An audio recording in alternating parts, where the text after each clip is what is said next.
In 3/4 of a mile, take the ramp on the left to Dallas North Tollway South.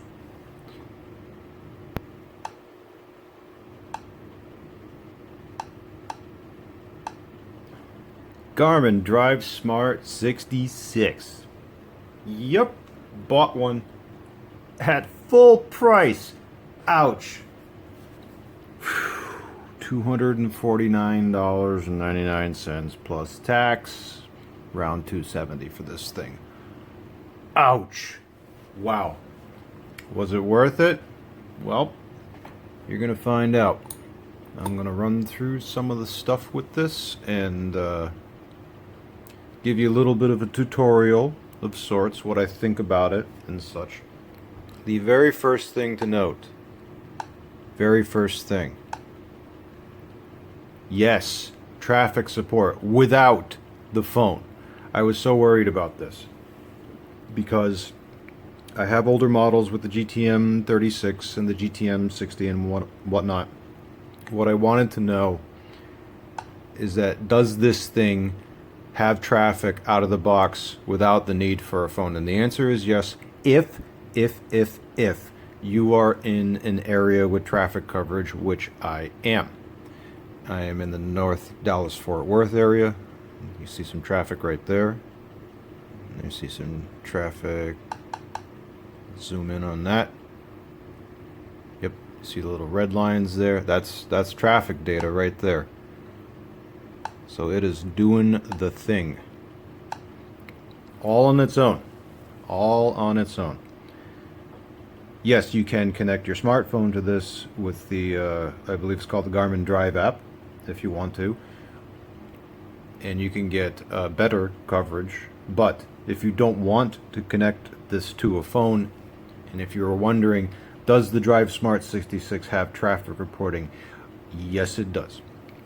And as I have said in previous videos, to check whether you are in an area with coverage or not, garmin.com/traffic. As a matter of fact, I'll put a link in the pinned comment of this, of the direct place to go to, so you can check the map for yourself to see, okay, am I in an area with free traffic coverage? And how does the traffic coverage work without a smartphone? FM. No, not your radio, just FM, the frequency modulation. It receives it over the provided cable, and that acts as the antenna. Now, some of you may have bought the 66EX model. Does that come with the free traffic? I'm not sure. I got the full 66 model, so yes, it does. Whether the 66EX actually comes with the cable that acts as the traffic antenna, that I do not know. You may be forced to use a smartphone on that one. So anyway, you're getting a good look at the map right now, what it looks like when you are navigating and such. You get the nice little animations on the side for junction view and lane assistance and such. Yes, it is really nice. Okay, what is the size of this thing?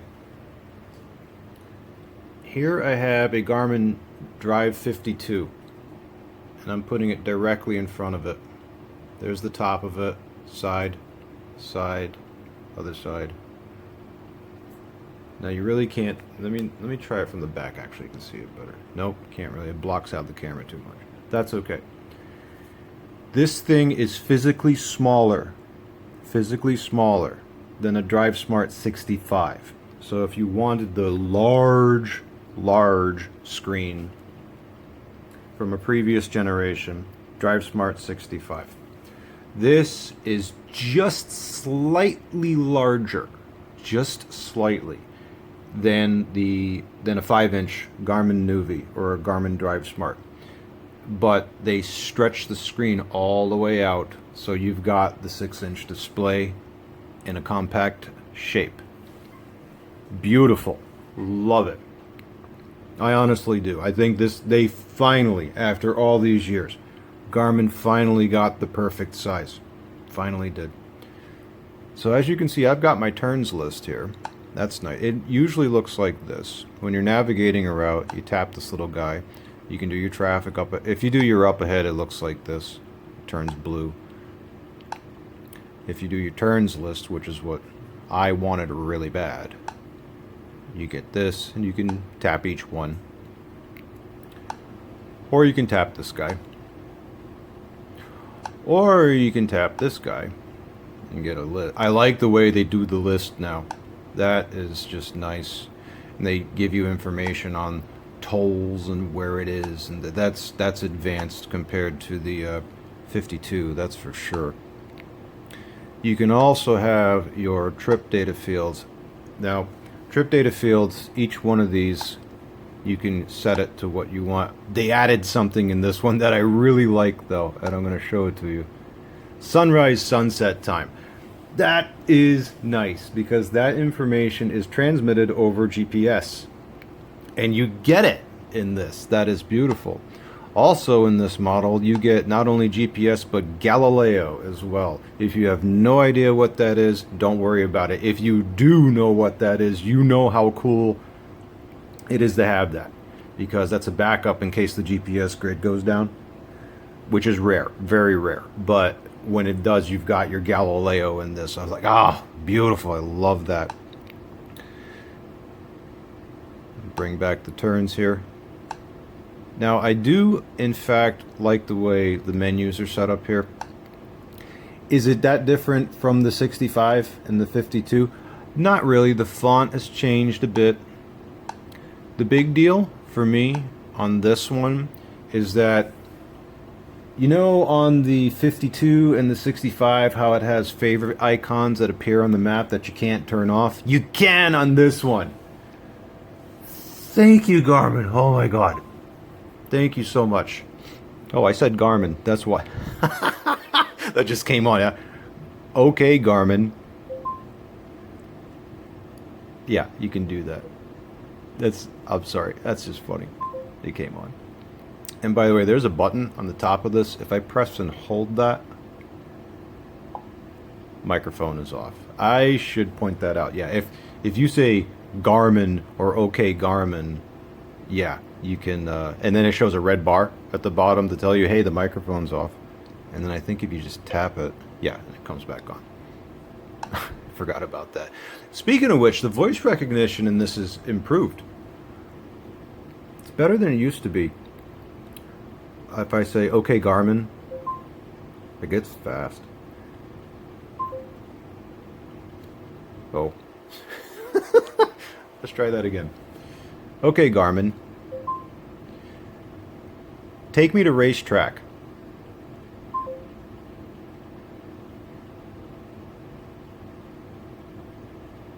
Which result would you like? Back. Okay. OK Garmin, view the map. Thank you. It is. You don't have to yell at it as much. I'm sure there's going to be people. I'm sure there's going to be people that say, it doesn't understand my voice. Well, there's always going to be those people. Maybe with a heavy accent or something. I don't know. It understands me fine. So there's no problem with that whatsoever. Now, with this menu here, I can take this and, yeah, you can move them around. So you can order them how you like. No problem there.